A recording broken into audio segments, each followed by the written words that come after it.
Dándole seguimiento a la agenda, presentaremos a Carlos Sánchez Berzaín, del Instituto Interamericano por la Democracia de Bolivia. Es todo suyo el tiempo. Gracias, muy amable. Un saludo a todos los presentes y gracias por la invitación. Por los 5 minutos que hay que usar, voy a hacer un apretado resumen tratando de no repetir cosas que ustedes conocen. Primero, quiero empezar diciendo que el siglo XXI está marcado por el crecimiento del castrismo.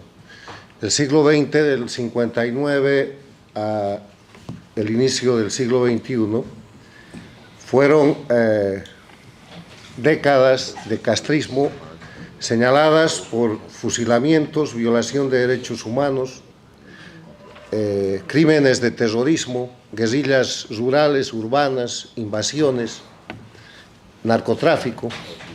Cesó eso cuando cayó la Unión Soviética y montó el castrismo el Foro de Sao Paulo, que estuvo latente mientras Cuba agonizaba en su periodo especial, pero en el 99 llegó Chávez y le proporcionó dinero y petróleo y recreó el castrismo, que penetró en el siglo XXI con el discurso de movimiento bolivariano, Proyecto ALBA, después se llamó socialismo del siglo XXI, y hoy se denomina castrochavismo porque el castrismo del siglo XXI no existiría si no fuera por el aporte del dictador Chávez para recrearlo y para entregarle Venezuela entera.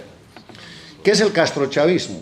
Lo he definido en un libro mío que tiene más de 5 años, que está traducido al inglés y que ahora se presenta el próximo mes en el Brasil, traducido al portugués, que se llama el castrochavismo. El castrochavismo es una organización de delincuencia organizada transnacional que recrea toda la metodología castrista del siglo XX en el siglo XXI y que detenta el poder por medio de terrorismo de Estado, bajo el liderazgo de Cuba, en Venezuela, Bolivia, Nicaragua, y busca expandirse conspirando contra las democracias de la región.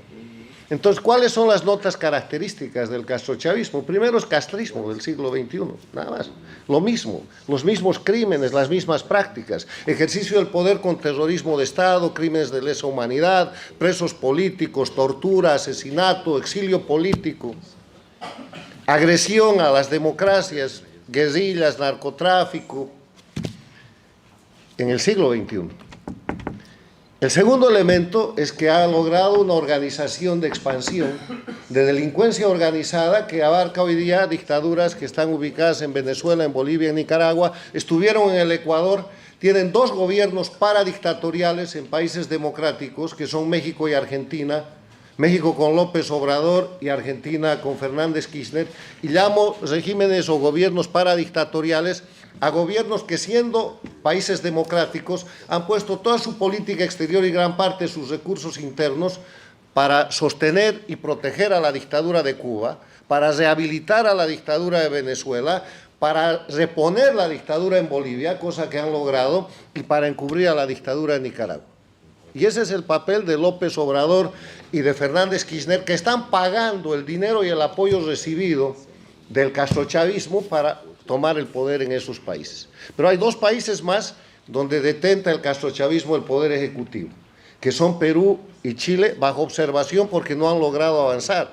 Y el resto son países bajo amenaza porque a través del Foro de Sao Paulo, a través de las FARC, a través de las organizaciones de narcotráfico, a través de todo el sistema castrochavista, que es muy extenso, que va desde las embajadas de estos países dictatoriales hasta la operación criminal por medio de mafias vinculadas con la mafia rusa, con la mafia iraní y con todo el sistema de las dictaduras transnacionales que están más allá del hemisferio, operan para destrozar las democracias. Entonces, en ese marco, yo creo que es una gran idea un frente hemisférico para la libertad. Debería ser más bien un frente hemisférico contra la dictadura, contra el crimen organizado, porque quiero hacer una precisión: el castrochavismo no es política, es delincuencia. Y el error en el que no debemos caer es entrar en un debate ideológico, político, programático con el crimen organizado, porque todo lo que quiere el crimen organizado por estrategia del G2 cubano es estar en la política. Hay que sacarlos de la política y hay que tratarlos como criminales, porque Cuba, Venezuela, Bolivia y Nicaragua son narcoestados. todos alientan el terrorismo y utilizan la migración como instrumento de presión sobre Estados Unidos y sobre todos los países en un acto de agresión. Esto que acaba de pasar con Estados Unidos es el enésimo marielazo. En ese sentido tengo unas propuestas. Primero, no equivocarnos en lo que es la definición del enemigo. El enemigo se llama castrochavismo, pero es Cuba, se llama Cuba.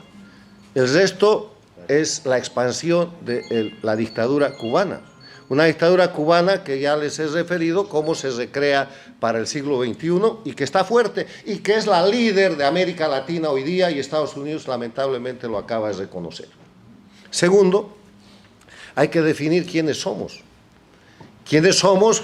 Todos, pero hay que empezar a trabajar en conjunto porque los colombianos creen que pueden solos, los venezolanos creyeron lo mismo, los peruanos están pensando lo mismo y no es creando un anteforo de Sao Paulo que esto se va a salvar, es identificando al enemigo y es señalando la condición del enemigo. Y finalmente, yo termino diciendo que esta es una tarea difícil porque he descubierto, después de casi 20 años de exilio, que la lucha por la libertad y la lucha contra las dictaduras es una tarea difícil, porque tenemos amigos de mentira y enemigos de verdad.